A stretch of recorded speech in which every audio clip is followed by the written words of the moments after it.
શહેરની ભરચક બજાર માયા બજારમાં સવારે બે આખલાઓ જંગે ચડતા નાસભાગ મચી ગઈ હતી।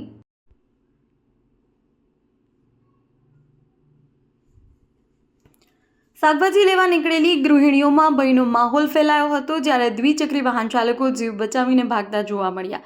એક બાજુ નગરપાલિકા આખલા પકડવા માટે શહેરમાં ગાડી લઈ ફરી રહી હોવાનો દાવો કરે છે, તો બીજી બાજુ મધ્ય બજાર જેવા સંવેદનશીલ વિસ્તારમાં આખલાઓનો આતંક યથાવત રહેતા વેપારીઓ અને રાહદારીઓમાં ભારે રોષ જોવા મળ્યો હતો।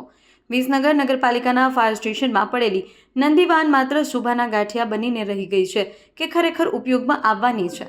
વિસનગરમાં માયા બજારમાં આખલાઓનો આતંક નંદીવાન શોભાનો ગાંઠિયો બનીને રહી ગઈ છે કે ખરેખર ઉપયોગમાં આવવાની છે। અહેવાલ પ્રકાશ સોની, વિસનગર।